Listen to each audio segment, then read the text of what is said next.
So you're on a list. Now, Trump has tasked Palantir with compiling a list of Americans. That's the basics.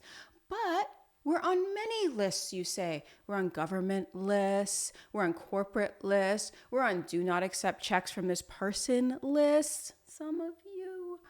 All of the lists. We are on so many lists now. That is true. But this list, this lays the foundation to merge those federal lists, to create a master list across federal agencies.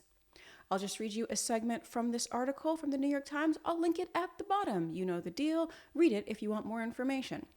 In March, President Trump signed an executive order calling for the federal government to share data across agencies, raising questions over whether he might compile a master list of personal information on Americans that could give him untold surveillance power.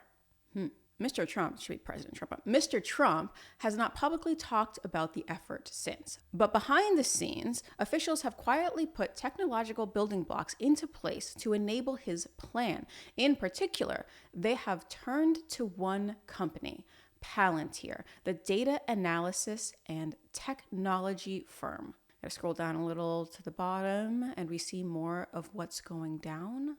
The push has put a key Palantir product called Foundry into at least 4 federal agencies, including the DHS, Department of Homeland Security, and the Health and Human Services Department. Widely adopting Foundry, which organizes and analyzes data, paves the way for Mr. Trump, should be President Trump, to easily merge information from different agencies, the government officials said. Creating detailed portraits of Americans based on government data is not just a pipe dream.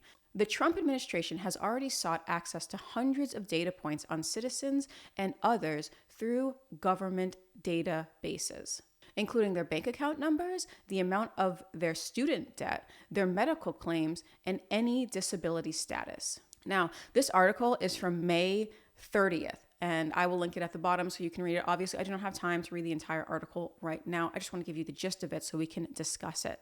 Palantir has released a blog post refuting the New York Times. They say they are not making a list, that they are just continuing on with their existing relationship with the government. I will also link that at the bottom so that you can see, you can read for yourself. Do we trust Palantir or do we trust the New York Times? I guess we're going to have to see in about 10 years' time. That's linked below. There is the possibility that under the Trump administration, Americans' information will be compiled into one list. Palantir is a technology company founded by Peter Thiel, who is Vice President J.D. Vance's former employer and his mentor, as well as Alex Karp. You may have seen Alex Karp doing interviews. He's a very interesting, entertaining guy. They have a lot of government contracts already, including one under Biden. And Biden asked them to help manage the distribution of vaccines through the CDC. They've also got contracts with the Defense Department and the IRS, Internal Revenue Service, who collects our taxes. Give me the money, give me your money. Okay. I'm going to be perfectly honest here. I don't think there is much we can do to stop this, but I am really hopeful that this doesn't happen. Now, former Palantir employees are hoping for the same thing. Here is a segment from that very same article. This month, 13 former employees signed a letter urging Palantir to stop its endeavors with Mr. Trump, should be President Trump. Linda Zia, hope I'm pronouncing that right, a signee who was a Palantir engineer until last year, said the problem was not with the company's technology, but with how the Trump administration intended to use it. Data that is collected for one reason should not be repurposed for other uses, said Ms. Zia. Combining all that data, even with the noblest of intentions, significantly increases the risk of misuse. Now, I'm going to be perfectly honest. I don't even know if Trump is going to be the problem here. It could be someone who comes after President Trump. Now, once they have the list, are they going to destroy it?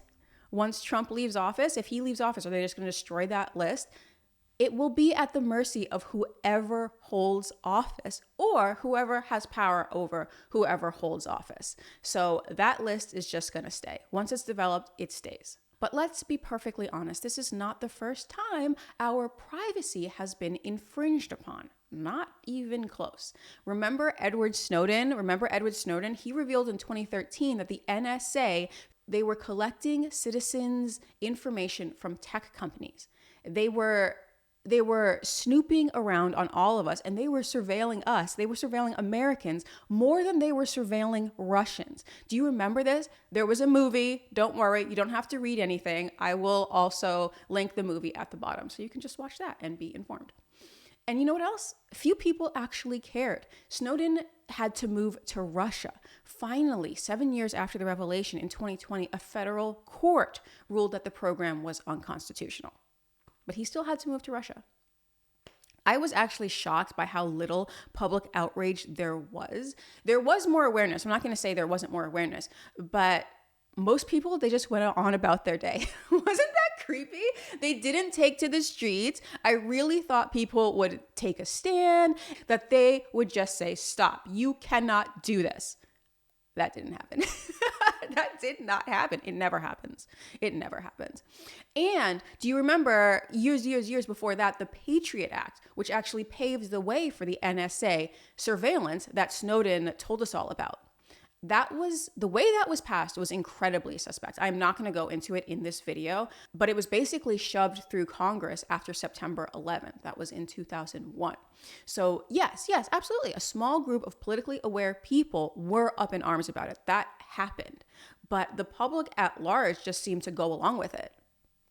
Once again, I was a kid, but I knew that more people should be upset just because I was hearing the information of how it was really going down. It was super shady. And those provisions in the Patriot Act actually paved the way for the NSA to snoop on us, which Snowden revealed. And this program, it wasn't fixed until 2015 under the Obama administration, and it took another 5 years for the courts to rule it unconstitutional. Now, it is great. I am very happy that the courts eventually ruled this unconstitutional. But what happened to that information? What happened to that information? It wasn't deleted, or most of it wasn't deleted. So what will happen to this list that is compiled under Palantir? If in 20 years it is declared unlawful, will it be deleted? I don't think so. I think that list is here to stay, and whoever is in power will have access to it. Or someone will hack it, and then God knows who will have access to it. Strangers. Who knows? We really don't know. Is the nature of hacks. So I've kind of always gotten solace from the fact that government agencies, they're not the sharpest pencils in the box. Have you ever tried to use a government website? Have you ever actually tried? Visited the Social Security office? These websites, they cost hundreds of millions of dollars, but they look like they came out of Netscape in 1998. Do you remember when Obamacare, when that website launched for all the money that it cost? That was an embarrassment. But it turns out that federal incompetence was actually protecting us. We don't want to streamline this. We need you guys to be on our level, which is a little bit down here. Now, look, we are on a lot of lists. I admit, Google has a list. You can sign into anything through your Google account. And Google has been doing some really shady stuff with our information. Check out this Dr. Robert Epstein. He has done extensive research into Google's less than upstanding activities. They influence public behavior, and then it just sort of disappears because we can't see it, because it just comes and goes. So it's really not great that we're on Google lists, but it does make our life much, much easier. Plus, Google owns YouTube, so it knows everything about us, including how we like to spend our free time, which ASMR we like to fall asleep to, and we ask them to predict the thing that we might want to watch next, all so we can be entertained. We're also on Visa's list, the credit card Visa. They know all of our buying habits. That's also shady. I'm not going to go into how we got our pandemic relief cards on Visa. Like, since when is Visa part of the government? It's just a side note. But yes, we are on Visa's list. And also, that made me upset because I was like, I should be getting a check right now. Anyway, we're on Apple's list. They know who we talk to. They know how many steps we take. They know when we menstruate if we choose to use that very useful feature. They know it. We're on that list with all of our information, personal information up in there. We're on our grocer's list. And we do this so we can voluntarily get 50 cents off on a pound of grapes. And you know what? I'm on those lists too, because I don't want to pay the extra 50 cents for a pound of grapes. I'm on numerous grocery lists, which is what I actually like about Aldi's, because say what you will about Aldi's, a little messy sometimes, but there's no lists at Aldi's.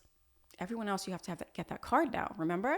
We're on Amazon's list. And I could actually go on and on. This could be a whole video on lists that we're on. We are on many lists, and privacy is a thing of the past. Gone. Some of you sent your DNA away to 23andMe so you could find out if your great-grandma was part Irish. Now, I told you not to do that. I told you, please don't do that. Now they're in bankruptcy. 23andMe is in bankruptcy, and they're trying to sell that data to God knows who. Who's going to get that data? Where is that information going? Hopefully nowhere. Hopefully these lawsuits to block that stop, but that data could wind up anywhere. But at least you know you're 2% Senegalese. Hope that was worth it. I'm not going to say I told you so, because I never would on this channel. Anyway, when I first heard about this Palantir business, I was upset, and for good reason. For good reason. We have studied history on this channel extensively. Early list makers include the Inquisition, slave traders, and of course the Nazis. Lists give me the creeps, and they should give you the creeps too. That is, unless you want to save 50 cents a pound on grapes. Then you've got to get on that list. You got to get on that shopping list, because it is barbecue season and we can't pay full price for groceries. Plus, with AI technology the way that it is, with them able to source your information and sort it much more easily, the lists going forward will be much different than the ones we had in the past. Maybe they'll be more convenient. Maybe they will make our lives easier. I actually bet they'll make our lives a little easier, at least most of us. I just hope nobody evil ever gets access to that information. In fact, nobody evil ever has to get access to that information for negative things to happen to people. Remember, the AI still hallucinates. Maybe it'll hallucinate that you're a terrorist and seize your bank account. That's a possibility, an actual real possibility. Even if they are able to get the hallucination rate down to under 1%, that is still millions of people at risk. I'm just going to throw that out there. I'm going to throw that out there and leave it. So let me know in the comments, do you want to be part of this new super list that they may be compiling soon? Do you trust every administration moving forward with your information like that? And what kind of AI hallucinations do you want to be a part of? Talk to you next week.